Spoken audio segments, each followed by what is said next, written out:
Good morning, Jack. How are you doing today? I'm good, thanks, Harold. Thanks for having me. Absolutely.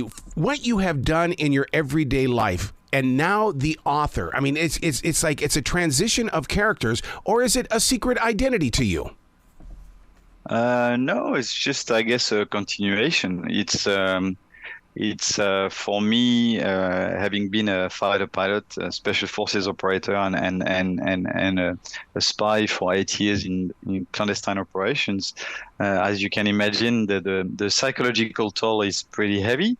And so I was having the PTSD, and Yeah. for me it was I was advised actually to write down my nightmares and my memories in a way, but without having any issues with my former employer. So therefore, it's a novel, and so it was a kind of continuity for me. And I wrote it down, the first one, without really thinking that anyone would read it, and without thinking that it would be published, and it became a bestseller. So. It was a continuity. I didn't, decide to write some espionage novels to become public. Now, in your country, do you still have to go through the editing process that Americans do when they come from the military? Well, normally, so I'm living in Australia. I'm French, but Australian as well. And so, as it's a novel, the manuscript doesn't have to be vetted by the company. Oh, good. I send it to them anyway, and they came back saying that actually it would be a good advertising for them. So it was all good, but I was not. I mean, the purpose was really not for me to reveal any high state secret. I just wanted my books to be, of course, because of that PTSD reason, as realistic as possible, so that the reader can really feel, the emotions and what it is to be in the shoes of a spy. And because, of course, most of us are married with kids, and so that's what is not easy. And the reason why we have false identities is not just to be cool in a 5-star hotel and arrive and say my name is Bond, James Bond, but it's the reason why we have false identities is to protect our real identities and to protect our families. And that's something that people usually don't see in novels or on TV series or movies. That's what's interesting about being a spy, these false identities, because I'll jokingly tell people I'm a man of many personalities. But the thing is that you've got to stay in character where I can escape my little fake personality in a heartbeat. Yeah, you have to be in all those characters. I mean, sometimes I was a consultant, sometimes I was I don't know, a war journalist or a student or whatever. And the thing is, of course, because all this is about doing some human intelligence, so you have to enter someone's life basically and befriend this person or manipulate this person until you obtain the intelligence that this person has in his or her mind. And so you have to stay in your character until you get this information and this intelligence, even if you would deeply hate this person because it's a terrorist or a kid trafficking, this kind of stuff. So, and you have to stay in your character, and so you have to internalize a lot of things, and it's very bad for the soul. Was it an identity that you had to create in order to bring Dark Arena forward? Because, I mean, Alec Depane's, I mean, his storyline, this could not have just easily come out of you. You had to really plan his life out. Well, the main character, Alec, is clearly based on my real life. Really? Because it's so I'm married. I have 2 sons like Alec, and the other characters you see in the book are all real. Templar is a real character and really does exist as Shrek. So it's really very much based on real stories and real experiences. Of course, I changed the name of the countries and the people, etc., because I'm not allowed to write the truth. But and it's a novel. But what I really wanted to explore and express is the feelings, and so the feelings of the main character when you read my books are actually the feelings I had, and what kept me at night. Quite often walking around my flat with a knife in my hand in the dark, checking every door and every window. So it's this character, Alec, is myself basically. Did it help you out internally? Only because I'm a daily writer. I've been daily writing for 30 years, and I can't live without it. Therefore, I mean, I to hear you talk about this and then to turn it into a story is just, that blows me away, because I mean, you're setting yourself free.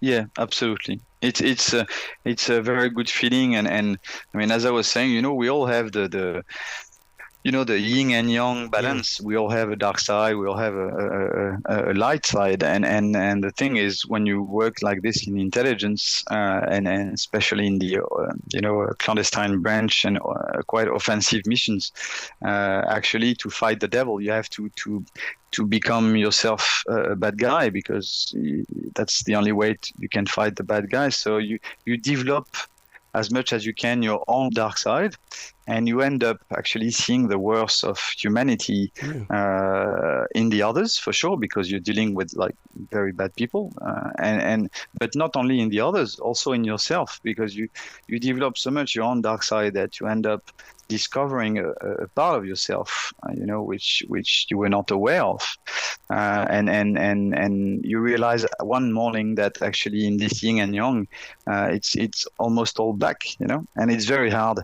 It's very hard to come back, very hard to recreate some light into those darknesses, and writing for me was a good way to get rid of all those darknesses and put it on a paper, so that my internal light could regrow. And I think that all I'm hoping actually with my books is that it might help some other guys with PTSD, veterans as well.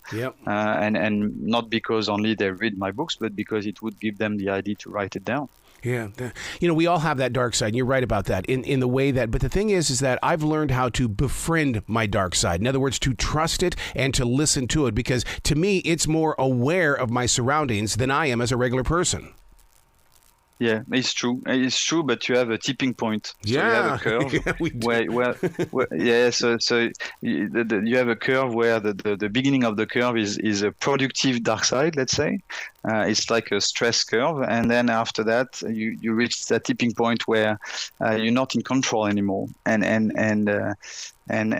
that's where it becomes dangerous, and that's where you look at yourself in the mirror and realize that you don't know who you are anymore. Yeah. That really goes hand in hand now. Now, this is where I want listeners to really pay attention. When they're reading about the book, be it a magazine or be it wherever, Dark Arena, where they talk about that it's being an invisible but violent battle. I'm really understanding this now. And that's why I love talking with the authors, because we get to see a different side of the story instead of our interpretation. I mean, what I would like the people, to walk away with after reading Dark Arena or The Frenchman is the fact that actually being a spy is, let's say, just a job. Yeah. But it's a job which has a very heavy psychological toll. If I had to do it again, I would do it again. That's not what I'm saying, because I'm very proud of having defended my country and people of the Western world and freedom. But it has a very heavy psychological toll, of course, on the individual, on the operatives that we are, on the spies that we are, but also on the family, of course, on the wife, sometimes on the kids. Divorce is usually the rule, and unfortunately, suicide is quite common, because you can't talk to anyone, of course, because you're a spy, so you can't share what you're going through with your mates, with your friends. You can't share it with your family, and there are some psychologists in the company that you are meant to, you can go and talk to normally, but if you do, immediately they will file a report saying that you came to talk. So it means you're too fragile to go back on the field, and therefore you're going to lose your job. So of course you're not gonna go and talk to them. So the only way you can unload is to drinking some Jack Daniels with your mates doing the same job. So, but that is a lot of weight, Jack. I mean, that's a lot on your heart, on your head. You've got to release it somehow. You can't even write it down in a journal, can you? No, you can't. Wow. You can't. If someone finds your journals in your house or somewhere, you go to jail, or you get killed. So you can't. You have to keep everything in your mind. So you lose all your friends. You lose. I mean, you don't have any social life, relationships. It really pushes you into the deep solitude, and not only solitude, physical solitude, but also internal solitude in your own mind. And it's something that people usually don't see in novels or TV series or movies. Of course, you have all the action. Sometimes we jump out of a plane in the middle of the night or this kind of stuff. Of course, but the reality, what is really making you stress, actually, because you're so well prepared for your missions. Right. What really stresses you is coming back home. Sometimes you come back home and you think, shit, how I'm going to react, how I'm going to be with my kids, because what I just did yesterday was too heavy, and I just can't switch back. Right. I just can't. Right. Transitions, I call those transitions. I mean, and that's the reason why I take a transition walk every day, is to try to understand the mindset. But I can't imagine what kind of transitions that you personally go through. Yeah, well, it's in a way a mental transition as well. But when you come back from a mission, of course you're someone else, so you have to become yourself, and to do so you have to check for hours if you're not followed. You have to do what we call your dry cleaning, to drop every potential tail you would have, etc., until you reach a safe house where you're going to drop your belongings of the false identity and pick up the belongings of the real identity, and then you're going to leave the building through another exit, than the one you went in, and then you walk again in the street, check you're not followed, and then only then you can go back home. And all that phase of recovering in a way your real identity is also a kind of a phase where you try to empty your mind of what you just did, or who you were, but it becomes really hard. The moment it becomes really hard is when you realize that actually you start having secrets for your real yourself.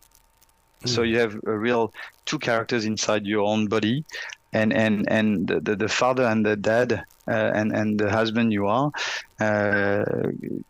can't know and doesn't want to know what the other part of the soul was doing the night before. When you write, only because I can relate with you, because I too am an author, we put our entire self into those paragraphs. For you to relive it, though, Jack, come on. I mean, I can't imagine what was going through your fingertips as you were putting those words on a page. Yeah, but so sometimes pain is good. Pain is bringing you to where you should be. So maybe I had to go through this process, and maybe that's why. Again, I mean, I hope that some other guys who have PTSD, by listening to me or reading my books, or maybe it will give them the idea to write their own stories, and it's a process.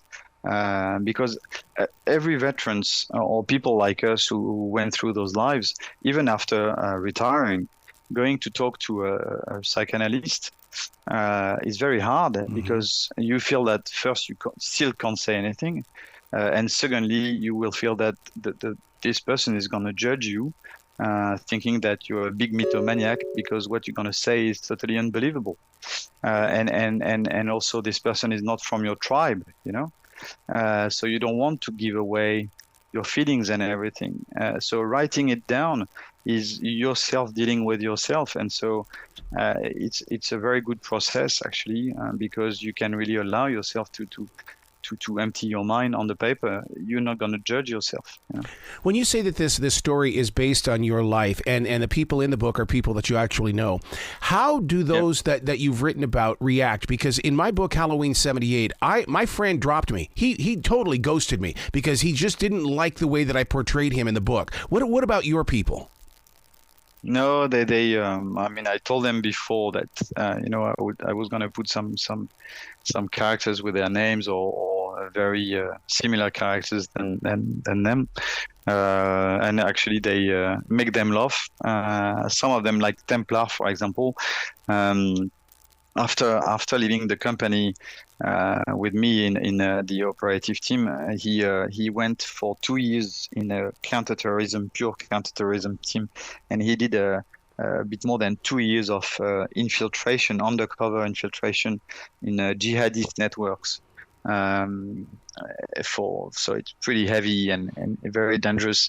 And then he retired, and now he's a beekeeper in the mountain. He's got 20 hives, and he's looking after bees and doing honey. So I guess he found his own peace, and it made him laugh to know that he was in the books. Oh my God, you say beekeeper. In this forest here in South Charlotte, North Carolina, there is a beekeeper here. It makes me want to go knock on his door and say, "Are you a spy? Tell me more about your life, man. I want to know where this is all coming from." Maybe. You never know. No, you don't know. So when you say that a lot of your stories come to you through your dreams, okay, a top secret information is dropped inside, in Paris. How does that come to you in a dream? And then to have to deal with it through an assassination. Is that in your dream, or is that how you build your story? No, I mean the stories actually for both books are based on real stories. So it's just memories, and then I change the countries, I change the names, and I change everything, but it's based on real anecdotes and real memories. So for example, in Dark Arena, you have infiltration on a boat. Mm-hmm. In the Med Sea. That's something I really did for a few days. So it's based on real experiences, and so the only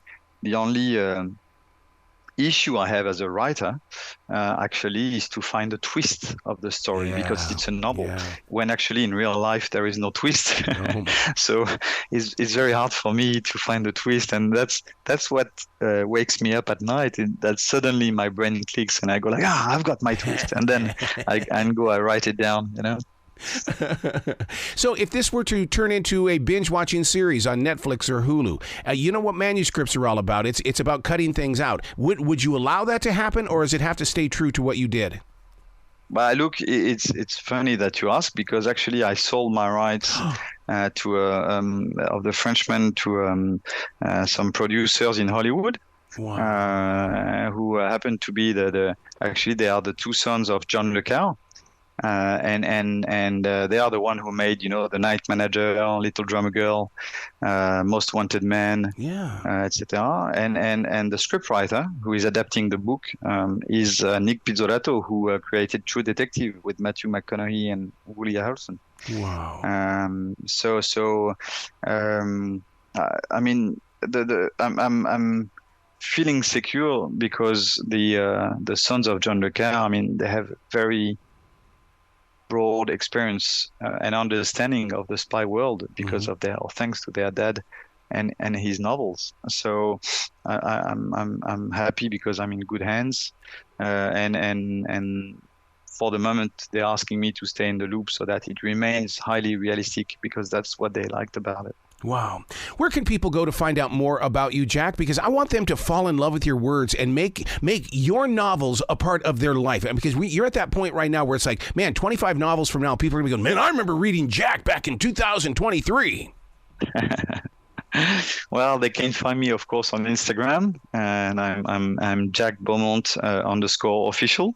I'm on all the other social media. I'm on X, I'm on LinkedIn, and I always respond to people. So feel free to send me a text on Instagram or whatever, and I will be happy to exchange and discuss. Even more so if you are a veteran and with a PTSD, and always happy to help one of my brothers in arms. I love it. Please come back to this show anytime in the future. The door is always going to be open for you, Jack.